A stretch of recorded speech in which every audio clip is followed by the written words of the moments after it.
In this lesson, we'll learn how to find the GCF, the greatest common factor, and the LCM, the least common multiple. First, let's review our divisibility rules. A number is divisible by 2 if it is even, if it ends in 0, 2, 4, 6, or 8. A number is divisible by 3 if the sum of the digits is divisible by 3. And a number is divisible by 5 if it ends in 5 or 0. So let's first look at how to find the greatest common factor. A factor, remember, divides evenly into another number. And so if we had factor pairs would multiply together to get a certain number. So the GCF, greatest common factor, is the largest factor, the greatest factor, the biggest factor shared by two numbers. So let's first find the GCF, the greatest common factor, of these two numbers, 18 and 30. One way we could do this is simply to make a list of their factors. So first, let's make a list of the factors of 18. So I'm going to write 18 down here. And what are some factor pairs that I can multiply together to get 18? Well, of course, I could do 1 and 18, right? Those would multiply together to give me 18. Well, what about 2 and 9, right? 2 times 9 would be 18. 3 and 6. 3 and 6 would multiply together to be 18. And then, of course, I could go the opposite direction, right? 6 times 3, 9 times 2, 18 times 1. So those are all of the factors of 18. Now, let's list the factors of 30. So I'm going to put 30 right here. You should be doing this as well on your paper. The factors of 30, I have 1 times 30, that would give me 30. 2 times 15 would give me 30. I could have 3 times 10 would be 30. And 5 times 6 would be 30.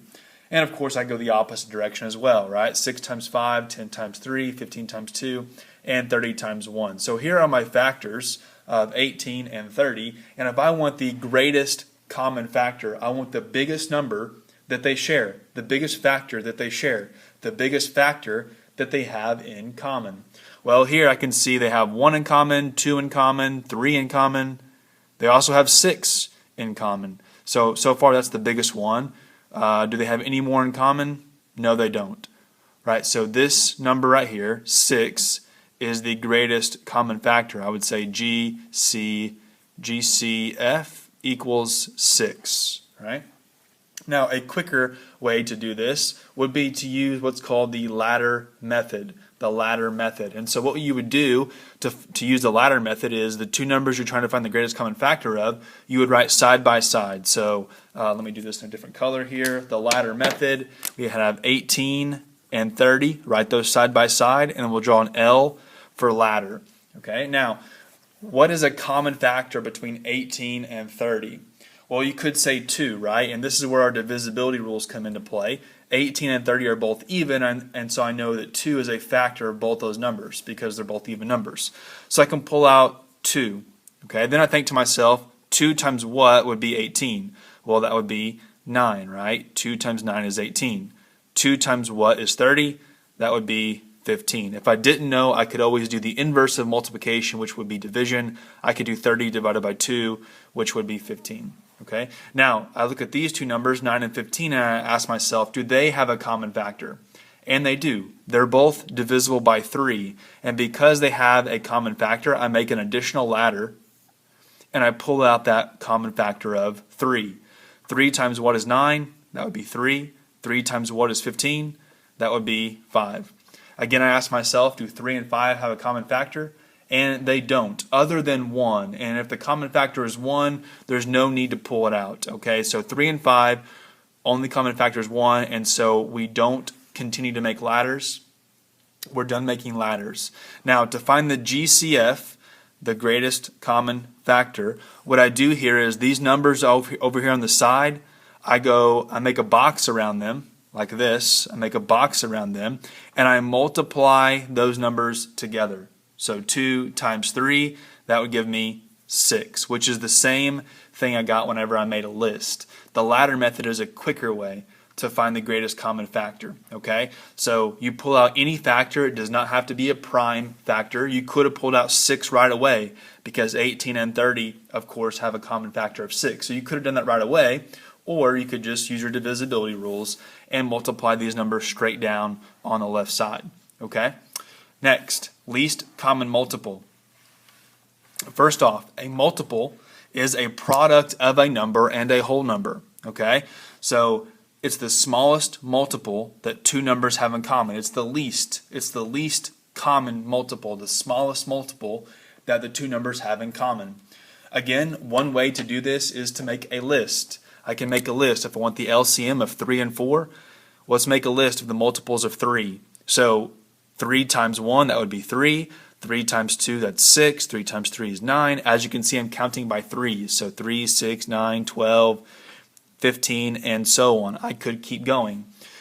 List of the multiples of 4. So here's 4. What are the multiples of 4? So 4 times 1 is 4. 4 times 2 is 8. 4 times 3 is 12. 4 times 4 is 16. 20. I'm just counting by 4s there. Okay. Now, once I have my list, I look and see which multiple do they have in common. What is the smallest multiple that they have in common? So 3 and 4, 6 and 8, 9. Oh, here we go. Here's 12 and 12, right? They both have a 12. That's the first multiple that they have in common. It's the first multiple they have in common. So the LCM, the least common multiple of 3 and 4, would be 12. Okay? Now, what is pretty cool about this is that the ladder method works for not only the greatest common factor, but it also works for the least common multiple. Every step is the same except the very last step. So if I want to find the LCM of 3 and 4, I write those numbers side by side and draw an L for ladder. I think to myself, what is a common factor between 3 and 4? Well, they don't have a common factor other than 1. So I have to pull that 1 out. 1 times what would be 3? That would be 3. 1 times what's 4? 4. Okay, now if I wanted the GCF, the greatest common factor, would just be these numbers on the side right here, which in this case is only the number 1. 1 would be the greatest common factor. But I want the least common multiple. And so what I do is I go down and to the right. I make an L. I box those numbers up. And I multiply 1 times 3 times 4. Well, 1 times 3 is 3. And 3 times 4 is 12, right? So the least common multiple is 12. I get the same answer whether I make a list or whether I use the ladder method. Okay. Now, just a few notes on when we have word problems. Okay, GCF word problems. As you can see on your paper, if you have a word problem where you are splitting things into smaller sections, or if you're trying to arrange something in equal rows or equal groups or equal teams, that is a hint that this is a GCF word problem. Okay, we have one example on your paper there. I'll read it to you. It says tryouts for the basketball team are being held. There are 14 coaches and 35 players who must be split into equal teams so that there will be the same amount of coaches and players on each team. What is the greatest number of teams that can be formed? Now, as you can see, whenever I read that problem, I emphasized the word split. Right, you're taking these coaches and players and you're splitting them into equal teams so that they have the same amount on each team. All right, this is a hint. This is going to be a GCF word problem. Okay, and so what we're going to do here is we're going to take those coaches and players. We have 14 coaches, 35 players, and we're going to split them up. So we want the greatest common factor between 14 and 35. I'm going to use ladder method. I take those numbers and I write them side by side. 14 would be the coaches. I'll put C for coaches. And there's 35 players. I'll put P for players. What's a common factor that 14 and 35 have? Well, how about 7? Right? 7 times 2 is 14 and 7 times 5 is 35.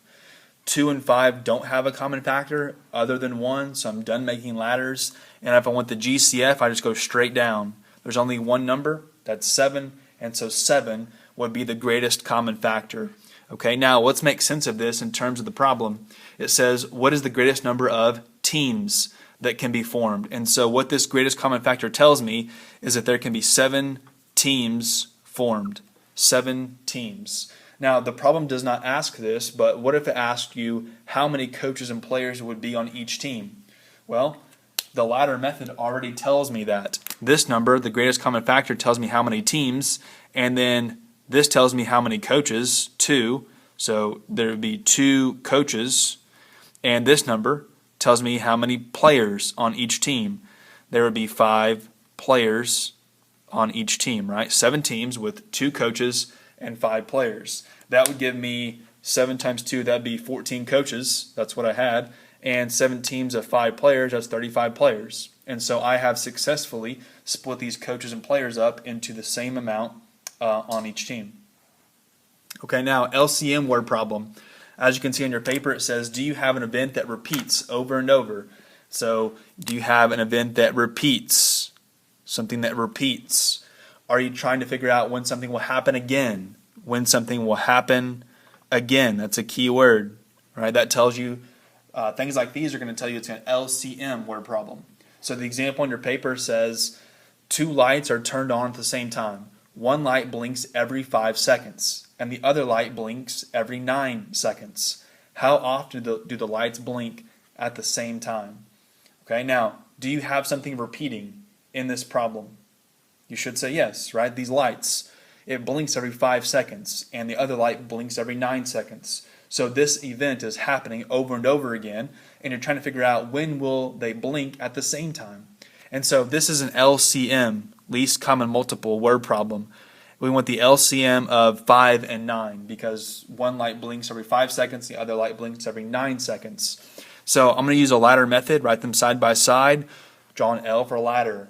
What is a common factor between 5 and 9? Well, they don't have one besides 1. 1 is the only factor of 5 and 9, common factor between 5 and 9. 1 times 5 is 5, and 1 times 9 is 9. Draw an L for ladder. Box those numbers up and multiply those together. 1 times 5 is 5, and 5 times 9 is 45. Okay, now what does this tell me in the context of this problem? What this tells me is that these lights will blink at the same time every 45 seconds. They'll blink at the same time every 45 seconds.